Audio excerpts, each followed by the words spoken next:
Welcome to That Escalated Quickly, a resilience podcast covering business continuity to crisis management and everything in between.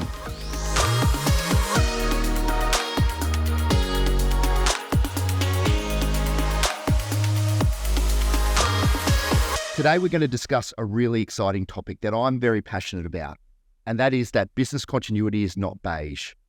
Business continuity is often relegated, to the mundane corner of governance and corporate strategy. But today we're here to dispel that myth. I have an amazing guest with us coming all the way from the United States, who is renowned for their work in the industry and known for pushing the boundaries of traditional business continuity risk and the management of resilience issues. James Green is an advocate of intelligent risk-taking, driven by the belief that risk can be a powerful tool to help organizations reach their maximum potential. He was named the Business Continuity Resilience Consultant of the Americas in 2020, the first to be awarded that twice. Currently, he's the co-founder of Illuminate Advisory, which inspires organizations through thought leadership, strategic partnerships, and hands-on guidance to harness the power of risk. He's also the global co-founder of the Resilience Think Tank, which provides guidance and research to the risk industry worldwide. James, welcome to That Escalated Quickly. Good morning, Simon. Thank you for having me on. I'm very excited. James, can you tell us a little bit about yourself? I've come across you through industry forums and watching you online. Can you tell us, I've given the very brief bio, but talk to me about your journey. How did you get into resilience? How did you get into continuity? How did you get here? So I think, for your audience, I'm a Gen Xer, and I think for a lot of people our age, we fell into this profession. So I spent the first 15, 20 years of my career in financial services, financial industries, boom and bust, ride it up, ride it down. 2008, the world was falling apart. The market was falling apart. I got tired of going up and down. And a good friend of mine reached out and said, there's this large organization. They've gone through 4 business continuity managers in 4 years. They're looking for someone outside the box. And I said, well, I'm definitely outside the box because I don't know what you're talking about. And I spent 2 weeks prepping for this interview, somehow got the job, had to reload for the job. And I was so convinced that they were going to fire me that I rented an apartment on a month-to-month lease. So I was like, well, even 3 months in and I get fired, at least that's some income, and then I'll move on with my life. And I fell in love with business continuity immediately. It's become the second biggest passion in my life outside my family. And now, 15 years later, here I am. I've been a practitioner, vendor, consultant, talking head, thought leader, I guess, is the scariest thing I'm called these days. So, yeah. Absolutely. And when I pitched this idea of business continuity or resilience being considered beige, you just burst out laughing. But I think that resonated with you because so many organizations do push this into the corner. They do consider it a box-ticking activity. Just really simply, why is this important to you? Like you've said that you've fallen in love with it, but why is this not just a mundane activity for an organization from your perspective? Yeah, first of all, I think how I'm wired, I'm passionate about everything. So if we're a manual transmission car, I'm either neutral or fifth gear, much to my friends and family's chagrin. I don't know how to be anywhere in between. Maybe I'll figure that out, but it's doubtful. I got passionate about business continuity because when I started as a BC practitioner, it was very... I reached out, it was very, okay, you need to do BIAs, you need to do risk assessments, you need to do all these things paper-wise. And I had these beautiful binders and plans. And then an event occurred that there was no binder or plan for. And that was one of my first aha moments that we're not doing this just to check a box. We're doing this to save people's lives. We're doing this to make our business not only survive a crisis, but thrive during a crisis. And that's when I got really fired up, and that's probably when I got dangerous. And I know some people that you and I both know are probably terrified of you and I being on the same call with the amount of energy that you and I try to bring to what we do and move forward. And that's why our conversations have always been interesting You even said in the lead up to this, our brief discussions, we could have recorded those as we're going forward. But that passion that you bring forward obviously lifts the rooms that you're in and gets people thinking about it. Why do you think organizations struggle with this as a concept? Because it is easy to put away, but organizations without somebody with passion seem to be more likely to just go, we either haven't done it or we haven't even thought about it. So how do organizations start really realizing how important that is? Is there any advice that you would give to say, how do you put some color into resilience? Yeah, I think it's a struggle by default because most people don't plan for the future. Do I exercise enough? Do I not eat enough unhealthy food? Do I drink more water? Do I get enough sleep? Most of us don't proactively do those things, and we all should because our lives are better for it. A lot of organizations, similar with business continuity, should we be planning for the future? Should we be planning for the next bump in the night? And they don't. And I think one of the problems is your program leader has to be passionate. They have to be an advocate. They have to beat that drum, but they also can't be Chicken Little. Like if you as a program manager, if every time you're around your stakeholders and leadership, it's doom and gloom and the sky is falling, they're going to avoid you. Yep. You can't just be like, oh, the business is going to end, the world's going to end, we're going to go out of business, we're all going to die. You can't do that all the time. You have to be excited about what the program does. And for me, it's understanding, what does the business do? Yeah. If we're a for-profit, how do we make money? If we're a nonprofit, how do we serve the community? And my business continuity and resilience program needs to fit that mission. Yeah. And I think a lot of our colleagues miss that. What works in one organization will not work in another organization. You have to support the mission. You have to know management's pain points, and you better be solving for some of those pain. And that's how you get, I think, the spotlight on you and keep it on you and your program. James, I can't, that's amazing. And there's some great points there and shows our alignment. I often say to organizations that nobody comes into business apart from business continuity practitioners and risk people. But you think about 99.9% of people within a business are there to make it succeed. They don't go into that job thinking, how is this going to break tomorrow? They don't think about that this is going to fail or could fail. It's all about the positives and moving that forward. And if you, I like the idea of Chicken Little, and I've got that immediate visual, probably of the more recent cartoon version that I had to watch with my kids, of this big-headed little chicken running around now with a business continuity T-shirt. I think we should do that and say, don't be Chicken Little is the new one. But that concept of support, I think, is phenomenal. And you talk about risk and that natural integration between risk and resilience, and the understanding that with every risk there is an opportunity, with every crisis there's an opportunity, and being able to build resilience, confidence, and capability in an organization actually allows it to be better and can take bigger steps, can be more bold in their own industry, and being able to give them the confidence to do so is just one of those things that just resonates from exactly what you've said, that if you're there to support and you're there to be an advocate for the business, then all of this stuff that we do, so BIAs, BCPs, if you are still paper-based, and that's probably a great discussion for a later podcast, but if you're moving this forward, you've got the opportunity to really be not just this person that sits on the sideline or is outside. You can be in it, and you can be moving that business forward as part of it. So I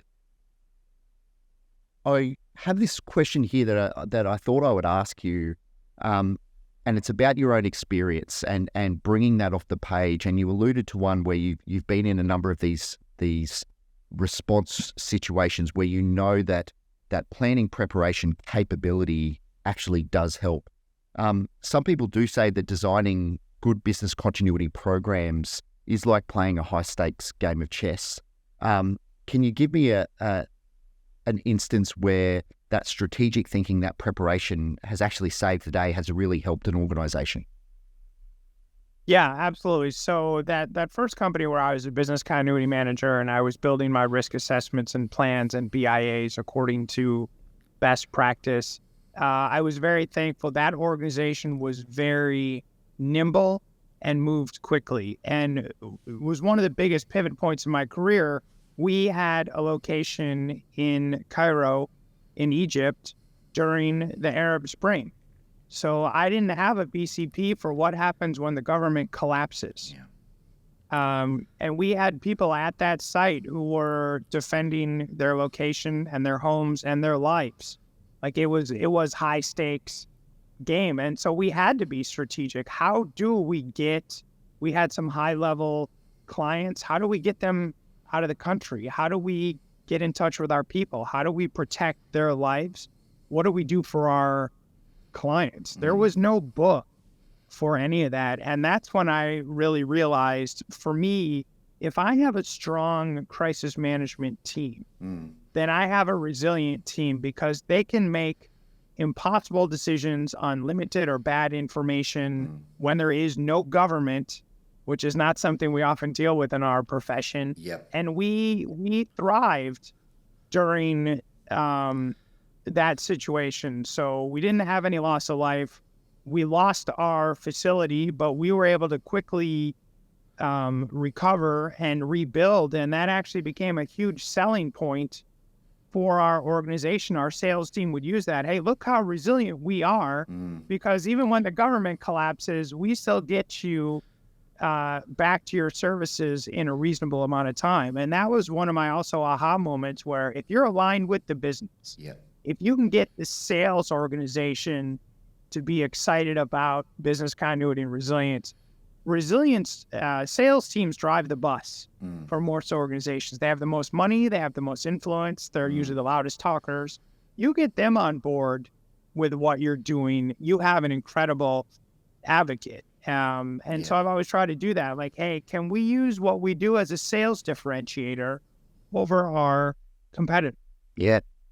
It's like, as soon as you started describing like that total failure of government before, and like I immediately again went visual with that, and trying to make decisions where those normal channels of communication, those normal support tools aren't there.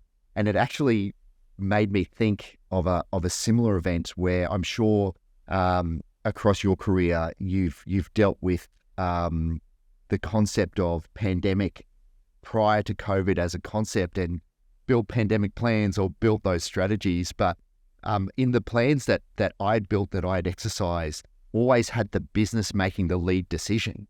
And I remember the early days of COVID where in none of the plans, those plans that we were looking at and clinging to, did I ever in my wildest dreams consider that the entire country, the entire world would lock down, and the decisions that we anticipated that we could make were completely taken away from us. So those resources, the confusion, the anxiety that came with not actually being able to understand what the next step, what tomorrow may look like, actually then drop back to, do we have the capability of the team to understand what information is available to us today, and can we make good decisions based on that information? And I found that decision-making framework of, okay, what are we dealing with? What do we own? What can we actually do about it? It really did enable organizations still under that extreme pressure to be able to make good decisions. And you saw the teams where they had that background, that capability, that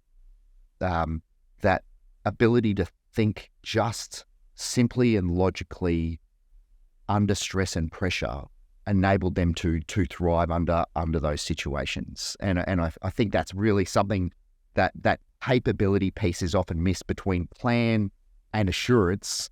There's actually a people element to what we do.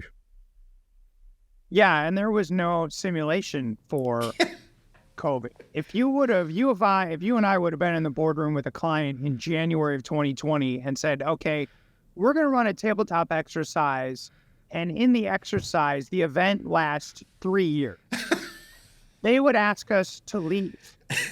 And a lot of companies, that second Friday, I believe in March in the United States, you know, flags going up everywhere. Every client I had was like, hey, we're going to ask people to work from home started from Monday. They had no idea that meant for years. They thought, oh, a week at worst. We'll be back by the end of March, maybe. Not, oh, it's 2 years. So you have to be resilient because there is no plan for something that takes over 1,000 days. Do you remember when loss of access to site was usually like the number one scenario? Like it was impossible. Oh, we're never going to be able to get people to work from home. We're never going to be able to kind of make this sustainable. Being forced to do it. If you ask the same business now, it's like it's not even an issue. It's like, oh, we'll just work from home. Like they've somehow forgotten how difficult that was three years ago. Yeah, now we dream loss of sight is the best case scenario.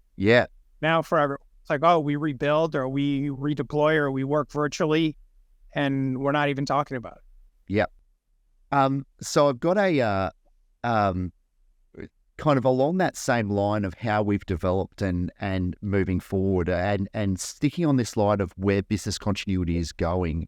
I find at the moment, if organizations are trying to, dare I say it, zhuzh or kind of spice up their programs, that technology is the first port of call. They say, well, if we've got technology, maybe this is going to enable us to really bring this together. And I'm a massive fan of technology, but with caveats from my perspective. I'd love to ask you the question. When we're thinking about resilience, when we're thinking about business continuity, when we're thinking about response from organizations, the use of technology and being able to enable that to support an organization, where do you stand on this? Yeah, as we talked about before we went on the air, I'm a fan of technology and I'm not a fan of technology. So for me, it's where is the organization at? Do they have a program? Are they a mature program? Are they a large organization? I think software and technology in our space, outside of mass notification tools, which I think everyone should use, but software is fantastic to automate an existing program or to cut through the noise of a complicated program. I have one client right now, they're $1.5 billion US revenue organization, and they're like, hey, we're going to buy software. And I talked them out of it because they have no program. And so I said, what data are you capturing? What are you automating? How do you even know what your needs are? First, establish what you want your program to do, and then let's find a software that fits that. You buy the software first, your program has to fit into it. So yeah, a small to medium-sized business with 50 employees should not be spending 100,000 US on software. There's no ROI there. An organization with 50 locations globally and 40,000 employees, there is ROI there. So it's not a panacea. It's not an easy button. I always go back to what is the problem you're trying to solve first. And if you're like, well, I don't know, I just want software, then that's the wrong answer. Or if you say, you know, my team, by the time they collate data from all these locations and create reports, it's stale and we got to do it again. And I had another client, they're like, we spend 900 man hours a year automating our processes. Then absolutely you want software. And get those 900 hours back and go do some strategic. And so for me, it's not a bright line, yes or no. It's totally dependent on the organization, their needs, and where their program's at. 100%. And software is not, like if you've got zero engagement with your program and you just send somebody a link, that's not going to increase this engagement. Like it's not going to increase awareness. Like there is this cultural piece that comes in to bring resilience off the table to, we're talking today about giving it some color rather than kind of making it this kind of governance piece. as you said, it's about aligning, it's about building, bringing passion to it. Absolutely, a tool or software could, or technology can absolutely support a program in delivering that, but it's not going to, a machine or is not going to do that for you every time. It's still going to take that passion, it's still going to take that energy to drive it through. And I can't agree with you more. If the information's not there, if the data sources aren't there, that concept, that the line you just said, what are you actually putting in here? And then there's often question marks saying, well, isn't there a magic button with this technology that I go into my business, I install it and press it, like ChatGPT BC generates this magic kind of solution for us as we go forward to try and say, yeah, that's the solve, and it's going to solve all of our problems. I think there's a theme to what we're saying to the underside of resilience isn't beige, because if you get people involved with this and you build capability within your business, that we're still a people-centric people-centric industry about building confidence and capability, and that's actually what's going to save you as you move forward. Yeah, and I think a lot of our colleagues miss that. If all you are is a tool administrator, yep, you're not getting promoted. And I always get flamed when I say that, but it's true. If management just sees you as the person who updates a tool, doesn't matter what tool it is, then you're an administrator. Yeah. You're not a leader. You're not impactful, and you will, limit your career, in my opinion. Yeah. James, I feel that you and I could just keep talking for a long time, but I really value the conversation today, and I'd love to have you back on. We can break apart some of these. I think the next one for you and I, just for the listeners out there, I'd love to talk about plans. Let's talk about, and I know that's a hot topic across our industry, but paper versus process, or whatever we're going to call it as we move forward. I'd like to close out, if it's possible, by it's such a great opportunity to have your experience and with us today. So for anybody that is listening that's new to what we do, new to business continuity, new to resilience, is there a piece of advice that you could give them as somebody that's starting or interested in our industry, that you'd wish someone had either given you or you'd love to have known earlier? Yeah, I think two things for me. One of the things I love about our industry is how helpful everyone is. So meeting people like you, meeting people around the world. So I would encourage people, network some more. The other thing is take control of your career. So that first company that I worked at, we did some meaningful things there, but nobody knew about it outside of that company. And when it was time to leave that company, everyone's like, well, who are you? What have you done? And a lot of stuff was covered under NDA, so I couldn't talk about specific recovery. So if you're just getting started in this industry, make sure you network, and make sure you do things for your organization, of course, but make sure you also do things that are portable to other organizations. Yeah, amazing. James Green from Illuminate Advisory, thank you very much for being on That Escalated Quickly. Looking forward to talking to you again soon. Thanks, Simon.